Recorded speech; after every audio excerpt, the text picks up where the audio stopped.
Hey guys, let's discuss new problem from graph, which is called find if detect cycle in a undirected graph using DFS. Okay, depth first search. So earlier video we have seen for BFS, breadth first search, and this one is for DFS. Okay, the concept will be same here as well.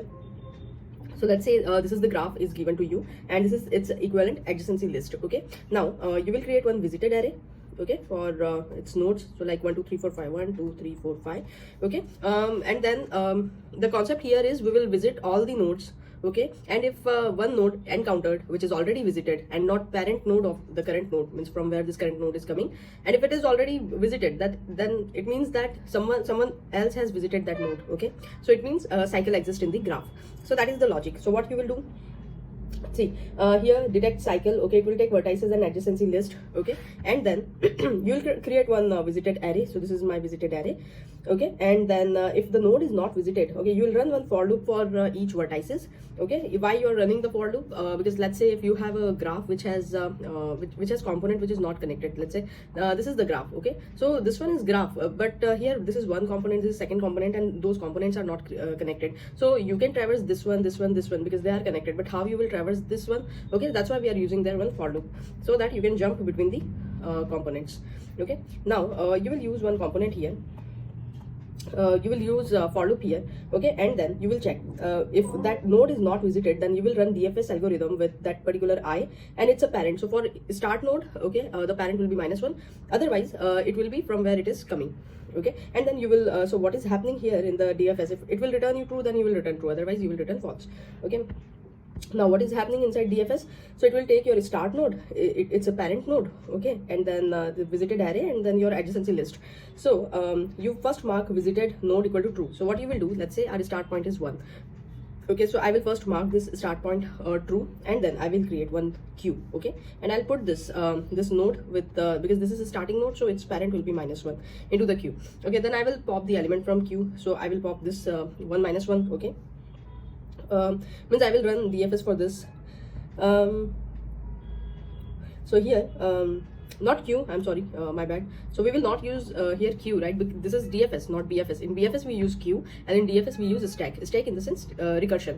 Okay, so what you will do, you will call this first you will mark this true. Okay, visited node, so we have marked it here, and then you visit its all neighbors one by one. Okay, so so one who is neighbor of 1, only 3, right? So you run this currently you are running this DFS for 1, -1. Okay, and then inside it you are running for DFS 1's adjacent is 3, so 3, what is parent node?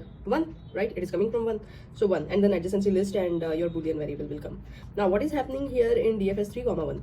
So you will visit all first you will mark this 3 to true, okay, and visit its all adjacency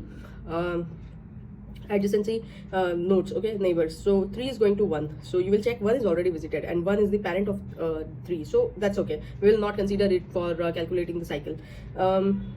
See, our motto is to find the element, okay, visited array node where you are going and it is already visited. But if it is your parent node, then so you can cancel that, right? You will not consider that parent node. You're coming from parent node, how it could be the cycle. Okay, then it's time for 2, so you will run this DFS 2, from where it is coming from 3, right? Now what is happening in DFS 2, 3? First you will visit this 2 node, okay, and then you will run its neighbor.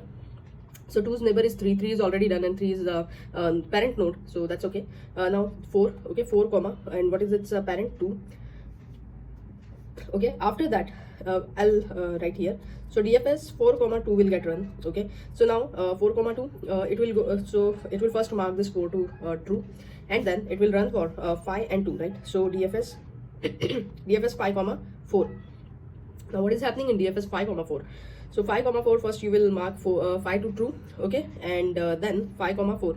Now who is 5? So who is the node, neighbor node of 5? Okay, 3 and 4. So 3, you will go to 3, but it is already visited, and it is not 5's parent node also. Parent is 4, so it means cycle exists, and you will return false. So false will come here, from here false will come here, it will return false here, and at the end you will get false here.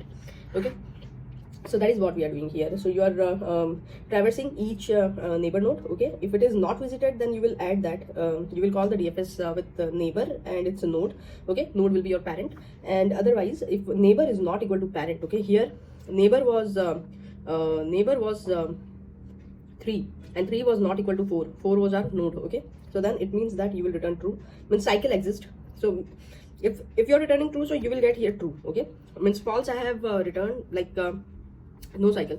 So true, then here also it will come true, true, true. So cycle exists, yes, true. That will be your answer. Okay, otherwise you return false. And this one is the main method. Okay, V is four vertices. So like in this example, they have taken four vertices. You will create one adjacency list.